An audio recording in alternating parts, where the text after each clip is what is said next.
দেখেছেন BGB DG কত ভালো, নির্বাচন নিয়ে কত দরদ, তার সীমান্ত নিয়ে কত উতলা। দেখেন দেখেন ভালো করে দেখেন। হ্যাঁ, ইনকে ডিজি আমরা তো চাই, তাই না? হ্যাঁ, হারামজাদা মাদারচোদ, কুত্তার বাচ্চা, তোর পুটির মধ্যে তারাবাতি ঢুকায় তোর মাম্মা হাসিনার কাছে পাঠিয়ে দেবো, বান্দির বাচ্চা। কেন গালি দিচ্ছি? হ্যাঁ, দেখেন জুলাই আগস্টে আমাদের দেশ বিরোধী করছিল, পত্রিকা তাসিছে। ভিডিও দেখবেন, ভিডিও দেখেন, এডিটর সাহেব ভিডিও দেখা দেন, দেখেন। আমরা মাননীয় প্রধানমন্ত্রীর নির্দেশে এই সরকারের গুরুত্বপূর্ণ স্থাপনা বিজিবি গতকাল অভিযানের মাধ্যমে পুনরুদ্ধার করেছে এবং এই সন্ত্রাসী এবং উগ্রবাদী যারা সন্ত্রাসী গোষ্ঠী ছিল তাদেরকে হটিয়ে দিতে সক্ষম হয়েছে। তো বর্তমানে আপনারা দেখতে পাচ্ছেন তারপরও আশেপাশে কিছু দূরত্বে তারা ক্রমাগত ঢিল ছুটছে, দল বাঁধছে, পুনরায় আবার এই বিটিভি ভবন আক্রমণ করার চেষ্টা করছে। সেটা আমরা এখন বিজিবি কালকে থেকে দখল করে এখানেই আছে, তার সাথে পুলিশ এবং র্যাবও যুক্ত হয়েছে। তো সব মিলিয়ে এই জায়গার এই স্থানের কোনো ধরনের জন্য আর অসুবিধা না হয় সেজন্য আমরা বদ্ধপরি। দেখেছেন এই ব্যাংচত্রে প্রফেসর ইউনূস এখনো বিজিবি ডিজি করে রেখে দিচ্ছে। কেন দিছে জানেন? উই তো আর্মির ধন বড়, এতই বড় যে নিজের নিজেই মারবার পারে, আর কাউরে লাগে না। পুলিশের আইজি যদি বদলানো যায় তাহলে বিজিবি ডিজি কেন থাকবি? ওই ইলেকশন করবি, ওই অন্তর্ঘাত করবি, ও প্রধানমন্ত্রী কাটাল রানীর নির্দেশনায় করবি। এডিটর সাহেব দেন জাউরা সিল মেরে দেন, আরেকটা মারেন। আর সামনে থাকলে চালা মুখ ফাটে দিলাম নি, একেবারে নাক মুখ ফাটে দিলাম নি। হারাম জাদা এ জাউরা শোন, দাঁড়ান এডিটর সাহেব, ও বাম্বু দেওয়া এখনো শেষ হয়নি, স্ক্রিনে রাখেন। দেখে দেখে গালি না দিলে জোশ আসে না শৈলে। এই এখন কবু অর্ডার দিছে তাই করেছি, তাই না? তোর অর্ডারের মধ্যে কি লিখে দিয়েছিল দেশবিরোধী ষড়যন্ত্র? ওটা কছু তো নিজের কুরকুরে নেত কছু তো। হাসিনা না পড়লে যে মোটা আজিজের মতো বিজিবি থেকে আর্মি চিফ জান বেনে দেয়, সেই জন্য কইছিল। কর্নেল রেদওয়ান ছিল না বিজিবি থেকে, সাবমেশিন গান দিয়ে গুলি করেছিল ছাত্র জনতার উপরে, সেটা তো ওর কমান্ডেই হয়েছে। উক্কান 5 লাথি দিয়ে আর্মি ফেরত পাঠানো হয় নাই, 11 মাসের বেশি হয়েছে, প্রায় 1 বছর হয়ে গেছে। তো ইমরুজ স্যার, আপনার যদি সব উপদেষ্টাদের কয়া দেওয়া লাগে কি করা লাগবে, তাহলে কেমনে হবে? ও রাখিছেন কেন? ওটি ও বিজেপি থেকে না সরাইল ওর গোষ্ঠী শুদ্ধ তাল গাছে তুলবো আমি, কয়া দিলাম। পরে আবার কয়েন না আমি ওয়ার্নিং দেই নাই। যাই হোক, গরম দিয়া শুরু করে এখন এনা নরমে আসি, একাডেমিক আলাপে আসি। এনা সুশীল সাজি, সুশীল না হইলে তো আপনারা আবার দাম দেন না। হ্যাঁ সাজমো, হ্যাঁ দিছে, পারমিশন দিছে। সবাই আসেন আজকাল আলাপে, আমাদের সুশীলদের রাষ্ট্র বুঝা নিয়ে আসেন, আমরা একটা আলাপ করি। হ্যাঁ, আল্লাহর নামে শুরু করি। বাংলাদেশে এক অদ্ভুত ব্যবস্থা, সবাই কোশিশ করেছে প্রাইম মিনিস্টারের ক্ষমতা কেমনে কমানো যায়। বিএনপি কইছে ব্যক্তি কিংবা প্রতিষ্ঠানকে অধিক ক্ষমতা দিলে যেমন ফাঁসিবাদ কায়েম হয়, তেমনি নির্বাচিত সরকার এবং সংসদকে ক্ষমতাহীন করলে রাষ্ট্র দুর্বল, ভঙ্গুর, অকার্যকর হয়। অতি মূল্যবান কথা কইছেন, কিন্তু আমি মাঝে মাঝে ভাবি কি জানেন, এই লোকগুলি একদিন ধরে রাজনীতি করেছে, আর কিছু করেন না, কিন্তু খালি রাজনীতি। এটা আর্গুমেন্ট তৈরি করতে পারে না। অনেকে কইবেন মির্জা ফখরুলকে আনার চাইতে কম বুঝে, বিএনপির এত নেতা কি কম বুঝে? আপনি সব বুঝে বসে আছেন, সব জানতা, আপনার চাইতে কি তাদের বুদ্ধি কম? সি আমার সে বুদ্ধি কেন কম হবে? ওনাদের বুদ্ধি বেশি, নলেজ বড় নলেজ। হ্যাঁ হ্যাঁ, জানেন না নলেজের বড় গল্প জানেন না? আচ্ছা শোনেন, হ্যাঁ, এটা শফিক রেহমান ভাই ওর জায়দা দিনে লিখেছিলেন। আসেন এবার বড় নলেজের গল্প শুনি। তো ঘটক গেছে মাইয়ার বাপের কাছে বিয়ার পয়গাম নিয়া। হ্যাঁ, তো বিয়ার কথা শুনে আমার ক্ষুদ্র ভ্রাতারা উৎসুক হয়ে উঠছে, কি না যিনি কয়।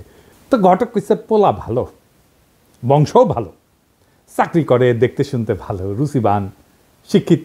হ্যাঁ, তো মায়ের বাপ বলে সবই তো বুঝলাম, তো পোলার নলেজ কেঙ্কা? তো ঘটক একটু লাজুক মুখে কয় যে নলেজ বড়ই আছে, গোসল করার সময় টাইমে দেখেছি আমি, তাই উনাদের নলেজ বড় আছে, এত বড় নলেজ, কিন্তু আক্কেল কম। আমি যদি বিএনপি করলামই নি, তাহলে কইতাম বাংলাদেশ রাষ্ট্রে কার ক্ষমতা বেশি? রাষ্ট্রপতির? রাষ্ট্রপতির না, প্রাইম মিনিস্টারের? তাও না। তাহলে কার বেশি? বুঝে ওরা কার বেশি ক্ষমতা? বুঝে না। বাংলাদেশের সংবিধান অনুযায়ী আদালত, আইন, জুডিশিয়ারি হলো রাষ্ট্রের সবচেয়ে শক্তিশালী প্রতিষ্ঠান। এমনকি সংসদ জনগণের প্রতিনিধিত্বকারী সংস্থার চেয়ে বেশি ক্ষমতা দেওয়া হয়েছে এদেরকে। প্রাইম মিনিস্টারের ক্ষমতা কমানোর চেষ্টা করিচ্ছেন কে? উনি আদালতকে রেখে দিয়া, এটারে কয় বিভ্রম। হাসিনা জুডিশিয়ারির শক্তিরে খায়া ফেলেছিল, কিন্তু জুডিশিয়ারি যে সবচেয়ে ক্ষমতাবান, এটাই হইল বাংলাদেশের বিচার ব্যবস্থা, শাসন কাঠামো, রাষ্ট্রের সবচেয়ে বিপজ্জনক সংকট। আপনি পিএম রাষ্ট্রপতিরে সরাইতে পারেন, চৌধুরীকে সরাইল না খালেদা জিয়ার সংসদ।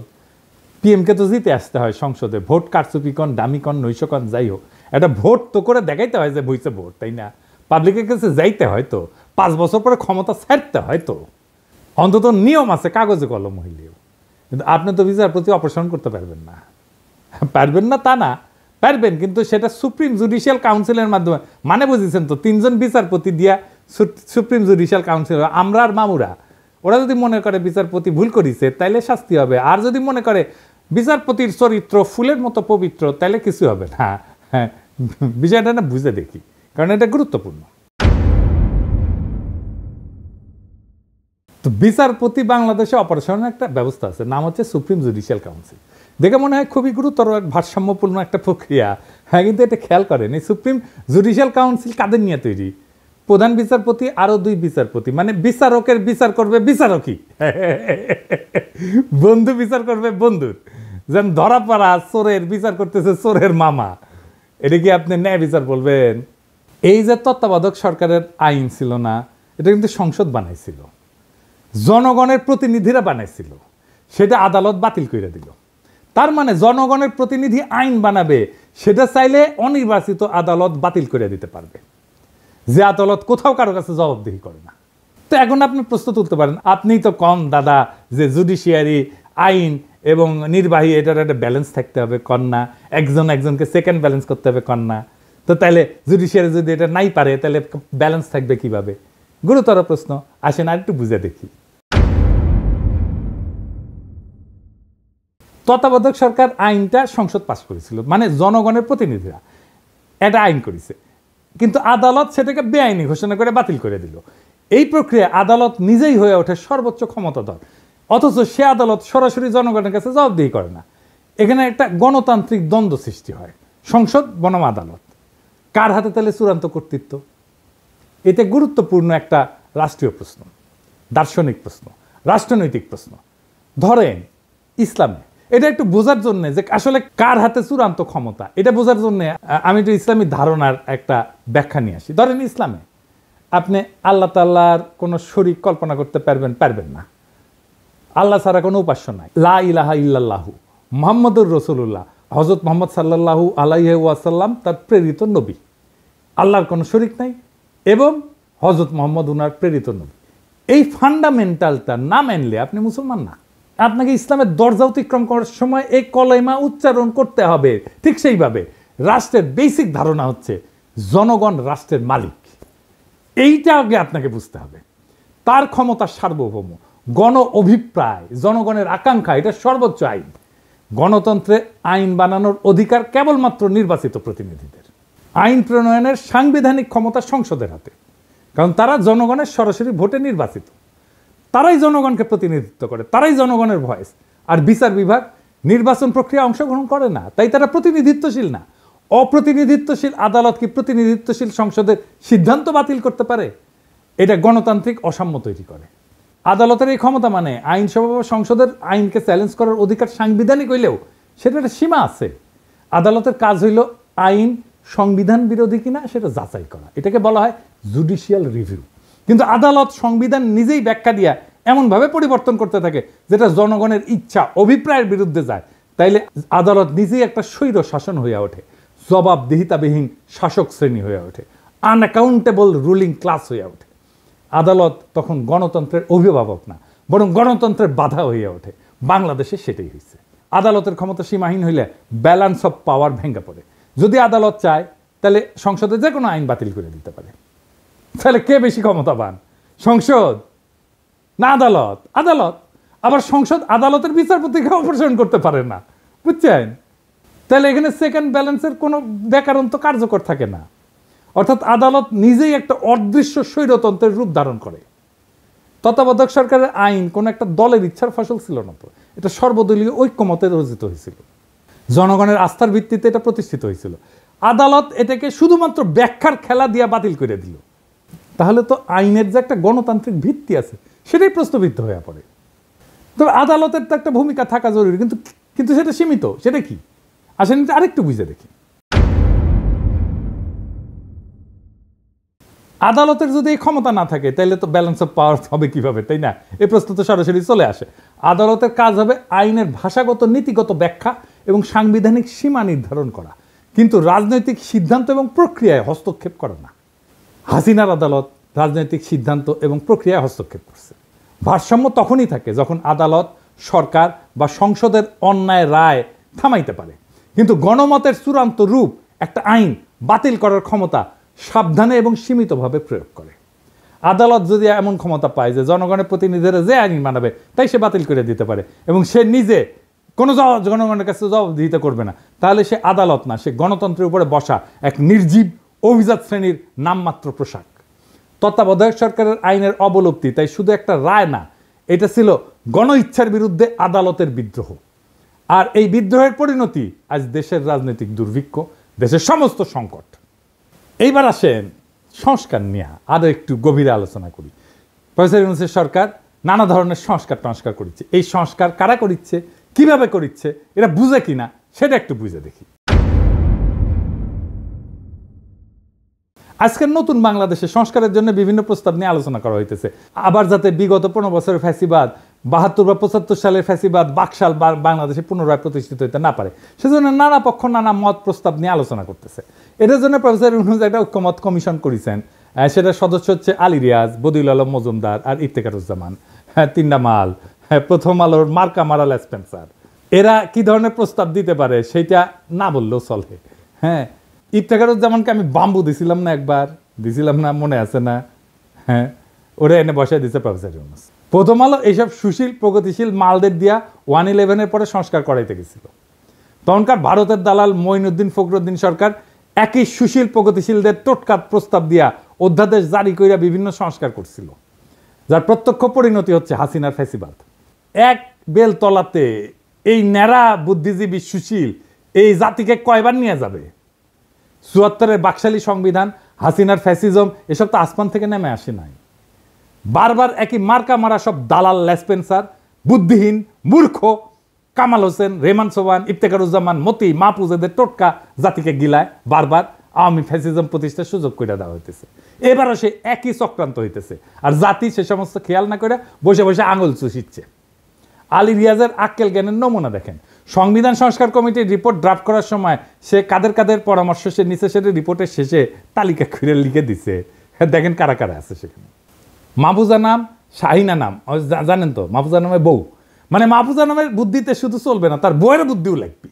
এই মাহফুজা নাম হাসিনার সামরিক মারণাস্ত্রে গুলি চালায় ছাত্রজনকে হত্যা করার নির্দেশ দেওয়ার পরে সেটার পক্ষে বয়ান লিখে এডিটোরিয়াল পাবলিশ করেছিল, যাতে সরকার কঠোর হস্তে এই আন্দোলন দমন করে। বিপ্লবের শহীদদের রক্তের সাথে বিশ্বাসঘাতকতা কইরা এইরকম একটা জানোয়ারের বাচ্চার পরামর্শ নেওয়া লাগছে নতুন বাংলাদেশের সংবিধান কিরকম হবে সেটা ঠিক করার জন্য। বুঝেন তাইলে? আরো আছে প্রথম আলোর মতি, খুশি কবি, সবচেয়ে বড় আওয়ামী লেসপেন্সার রেহমান সোবহান, মইনুল ইসলাম। হে খোদা, আমারে উঠায় নাও, নয়তো দড়ি ফেলাও, বায়া উঠা যায়। এর চেয়ে আওয়ামী লীগকে বলা হোক একটা সংবিধান ড্রাফট করে দিতে। হুদাহুদি সংস্কারের বালসাল নাটক কইরা মানুষকে বোকা বানানোর দরকার কি? আর শহীদের রক্তের সাথে প্রহসন করার দরকার কি? রেহমান সোবহান, মাহফুজা নাম, খুশি কবির, মতিউর রহমান, মইনুল ইসলাম এরাই যদি নতুন বাংলাদেশের কারিগর হয়, তাহলে অমি পিয়াল, নিজুম মজুমদার, মুনতাসির মামুন, শাহরিয়ার কবির, এম আকাশ, রামেন্দ্র মজুমদার, পীযূষ বন্দ্যোপাধ্যায়, সুবর্ণা মোস্তফা এরা কি দোষ করলো? এডিটর সাহেব খারান, সুবর্ণা মোস্তফা ছবিটা না রাখেন। আরে এটা ইয়াংকালের ছবি দেন, ইয়াংকালের। এবার আছে। হ্যাঁ, তো আলী রিয়াজ, সুবর্ণা মোস্তফা তো আপনার যৌবনকালের ক্র্যাশ হওয়ার কথা ছিল, তাই না? আমরা মেনে নিলাম, হোক ডাকলেন নি। এরা কি দোষ করলো? এদেরকে এই কমিটি থেকে বাদ দেওয়ার দরকার কি? ওদেরকেও ঢুকাক, সুবর্ণা মোস্তফা আগে ঢুকাক, আমি পারমিশন দিলাম, দেখি কে কি করে। কার এত বড় সাহস সুবর্ণা মোস্তফা ঢুকাইছে, আলী রিয়াজ সেটাকে বাগড়া দেয়, আমি যে দাঁড়ামু, ওইটি লাঠি নিয়ে দাঁড়ামু। এই প্রথম আলোর সাজানো সংস্কার কমিটির নাটক, এই রিপোর্টে ঢুকায় দেওয়া হবে। এই রিপোর্টে বিভিন্ন ভংসং প্রস্তাব দেওয়া হয়েছে যাতে দেশে আর কখনো বাকশা ফাসিজম কায়েম না হয়। আইনস্টাইনের একটা উক্তি আছে যে insanity is doing the same thing over and over again and expecting different results. ইংরেজি যেহেতু কইছে ঠিকই কইছে, তাই না? আসলে ঠিক কথা কইছে। একই কাজ বারবার করে ভিন্ন ফলের আশা করাটা এক ধরনের ছাগলাম। বাংলাদেশের অবস্থা দেখে এই কথাই মনে হয়। একই কবিরাজের দেওয়ার টোটকা জাতিকে বারবার গিলাইতেছে, বারবার আওয়ামী লীগ আর ফ্যাসিবাদের ফিরে আনা হইতেছে। রেহমান সোবহান পাকিস্তান আমল থেকে গাজাঘড়ি বয়ান আর টোটকা দিয়ে জাতিকে ধ্বংস করিচ্ছে। উই কলে পিএইচডিও করতে পারে নাই, কেমব্রিজে গেছিল, এমএ কইরা ফিরে আসিছে। হ্যাঁ, তা হ্যাডেমা কুলায় নাই। তাও এই হারামজাদার প্রতি সুশীলদের পীড়িতের ঘাটতির কোনো কমতি নাই। পয়সানুসার বন্ধু মানুষ এই হারামজাদা রেহমান সোবহান ছিল ইন্ডিয়াকে ট্রানজিট দেওয়ার ব্যাপারে 1 নাম্বার উকিল। এই রেহমান সোবহান কইছিল ট্রানজিট নিয়ে যে বিতর্ক সেটা অশিক্ষিত বিতর্ক। এই হারামজাদা, তুই শিক্ষিত, তুই পড়াশোনা করছিস কতটুকু? শালা পিএইচডি তো করতে পারিস নাই, এমএ করে ফিরে আসিস সরকারি স্কলারশিপে যায়, বেশি বেশি বাতেলা জারিস, তারপরে এদের হুশ হয় না। আজকার বেশি মুখ খারাপ করলাম না, নাকি করে ফেলছি অলরেডি বেশি বেশি, জানি না, বুঝছাও, মানে অভ্যাস হয়ে গেছে তো আমার মুখই খারাপ। আজকে আবার একটু আলোচনা করব বাংলাদেশে কেন বারবার আওয়ামী ফ্যাসিবাদের উত্থান ঘটে। আসেন এটা আরেকবার একটু বুঝে দেখি। আগের এপিসোডে আলাপ করেছিলাম, আরেকবার একটু বুঝে দেখি। একটা রাষ্ট্রের 3টা অঙ্গ থাকে, একটা এক্সিকিউটিভ, লেজিসলেটিভ আর জুডিশিয়ারি। এই 3টা অঙ্গের সমন্বয়ে একটা রাষ্ট্র গড়ে ওঠে। এই লেজিসলেটিভ বা আইনসভা দেশে কি আইন হবে সেটা নির্ধারণ করে। এক্সিকিউটিভ সেই আইন অনুযায়ী দৈনন্দিন কাজকর্ম চালায় এবং পলিসি নির্ধারণ করে। তবে একটা রাষ্ট্রের সর্বোচ্চ পলিসি নির্ধারণ করে আইনসভা বা পার্লামেন্ট। কারণ এক্সিকিউটিভ আইনসভার পাশ করা আইন দিয়া চালাইতে বাধ্য, দেশ চালাইতে।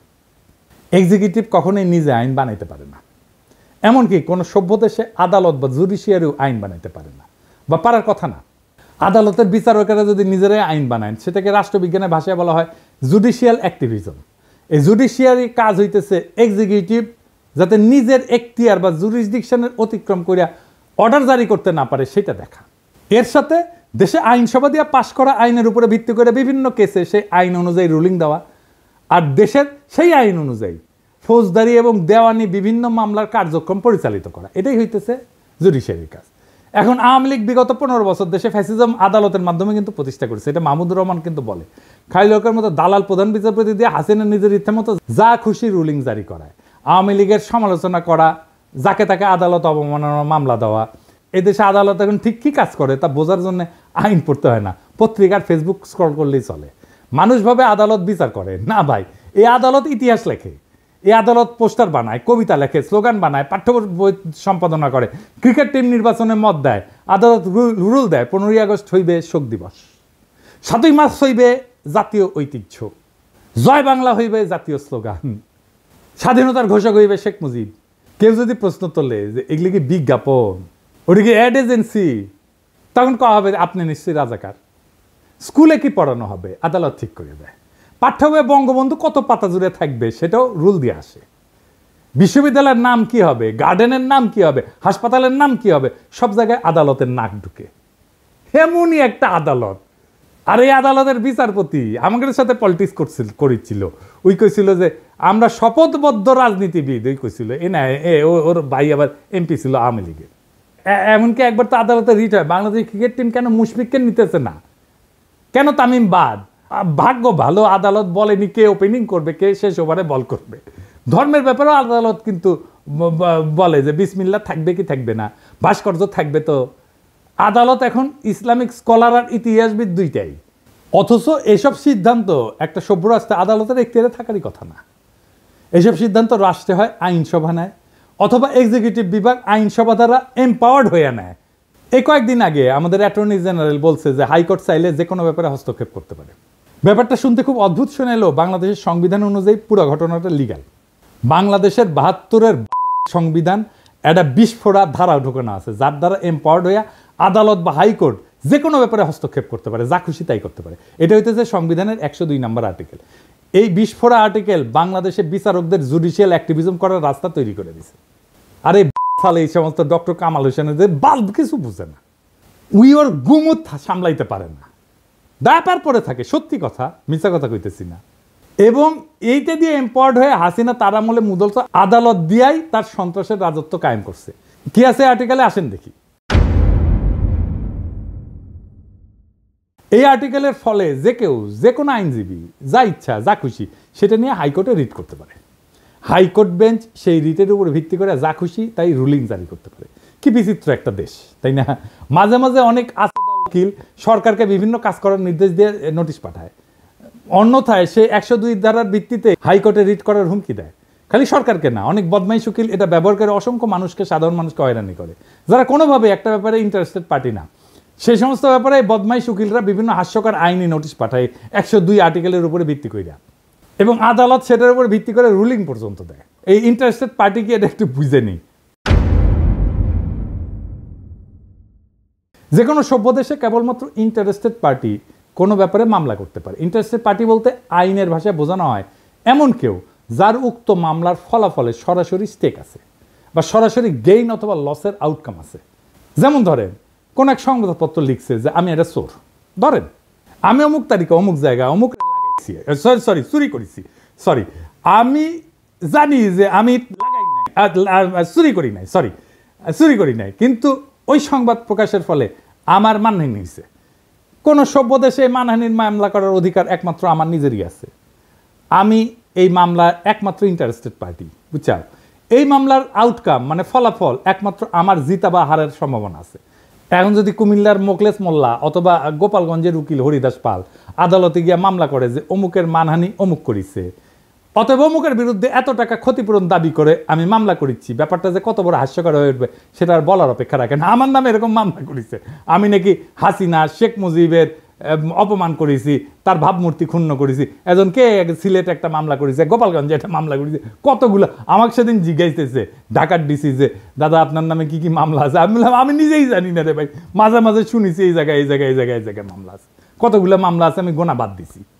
এরকম হাজার হাজার ঘটনা ঘটছে, মামলা হয়েছে, জেল পর্যন্ত হয়েছে, সেসব মামলার উপরে ভিত্তি করে। সত্যি ছেলে কাজ কি বিচিত্র এই দেশ। অথচ এই ব্যাপারে সংস্কার করার কথা নিয়ে কোনো কেউ প্রপোজাল দেয় না।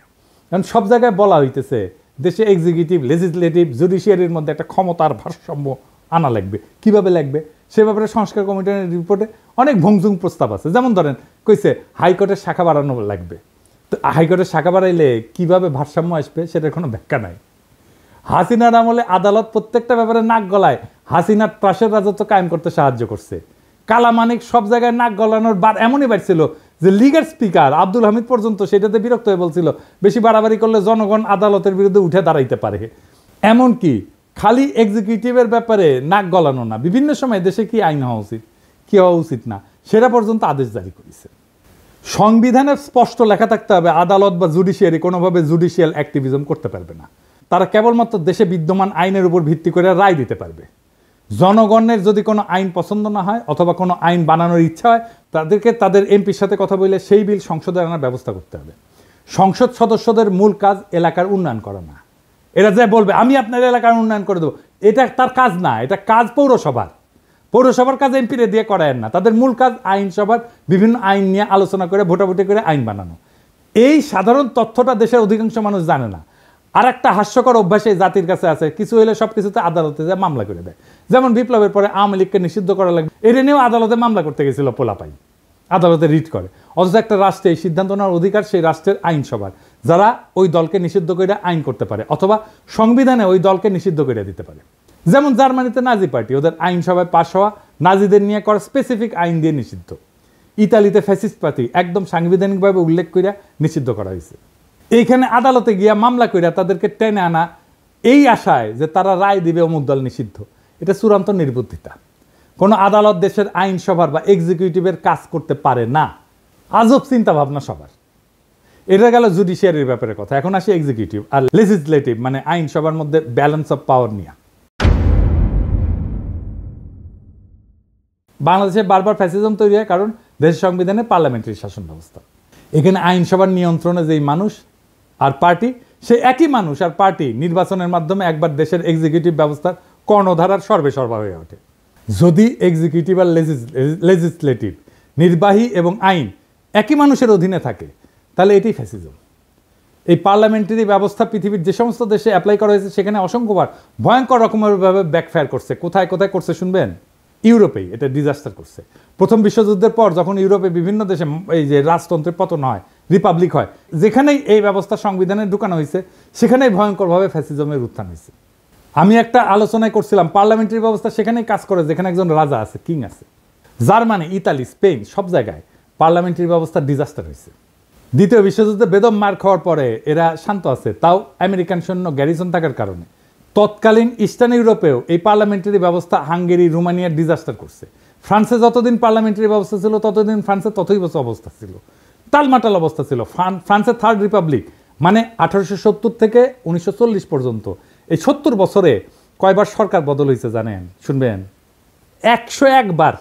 গড়ে 8 মাসে একটা নতুন সরকার আসতো। এরপর ফ্রান্সের চতুর্থ রিপাবলিক 1946 থেকে 1958, এই 12 বছরে কয়টা সরকার আসছে জানেন? 21টা সরকার আসছে। এই অরাজকতার ফলে বিভিন্ন কারণে 1958 সালে চার্লস দ্য গল ফ্রান্সের নতুন সংবিধান রচনা করে এবং ফ্রান্সে প্রেসিডেন্সিয়াল সরকার ব্যবস্থা রূপান্তরিত হয়। এখন কিন্তু এটা পঞ্চম ফ্রেঞ্চ রিপাবলিক। একটা রাষ্ট্রে যদি এক্সিকিউটিভ আর আইনসভা একই নির্বাচন দিয়ে নির্বাচিত হয়, তাহলে সেটা ইউরোপে যেখানে ইনস্টিটিউশন অনেক স্ট্রং সেখানেই ভয়াবহ ডিজাস্টার করে। বাংলাদেশের মতো তৃতীয় বিশ্বের দেশ তো একটা ডিজাস্টার করবেই, এটাই স্বাভাবিক। আপনারা বসে বসে চায় চায় দেখবেন আলী রিয়াজরা যে করতেছে, দেখবেন 20 বছর পরে কি হয়। তখন আলী রিয়াজ দেখেন কি বলে, এটা একদম ডিজাস্টার করবে। ওরা বেশি বুঝে এই সমস্ত গুলোকে টেনেন্স। এরা রাষ্ট্র বোঝে না, রিপাবলিক বোঝে না, কিচ্ছু বোঝে না। আলী রিয়াজও বুঝে না, মনে করে ভাব দেখায় বুঝে, কিছুই বুঝে না। আচ্ছা দেখেন, আপনারা তো জানেন আমার তো কিছু সামান্য হইলে একটু ধারণা আছে, তাই না? আমার সাথে আলাপ করিছে, করেনি, আলাপ করবে না আমার সাথে, কারণ জানে আমার সাথে আলাপ করতে আসলে 5 মিনিট টিকবে না এগুলো। এই কারণে বাংলাদেশের নতুন সংবিধানে এক্সিকিউটিভ নির্বাচন আলাদাভাবে হইতে হবে। দেশে এক্সিকিউটিভদের প্রধান হচ্ছে রাষ্ট্রপতি। রাষ্ট্রপতি নিজেই সরাসরি জনগণের ভোটে নির্বাচিত হয়ে আসবে। রাষ্ট্রপতি নিজেই এক্সিকিউটিভ, ডে টু ডে প্রশাসন আর পলিসি নির্ধারণ করবে। এর জন্য উনি একটা ক্যাবিনেট নিয়োগ দেবে বিভিন্ন এক্সিকিউটিভ ডিপার্টমেন্ট চালানোর জন্য। সব সিদ্ধান্ত রাষ্ট্রপতি নিজেই নেবে, কোনো প্রধানমন্ত্রী থাকবে না। রাষ্ট্রপতির মেয়াদ 4 বছর বা 5 বছর হবে, কিন্তু এক্সিকিউটিভ হিসেবে রাষ্ট্রপতি কোনো আইন বানাইতে পারবে না এবং উনার সমস্ত অর্ডার সিদ্ধান্ত বিদ্যমান আইনের মধ্যে থাকতে হবে। রাষ্ট্রপতি কোনো অধ্যাদেশ জারি করে আইনসভার কাজ নিজে করতে পারবে না।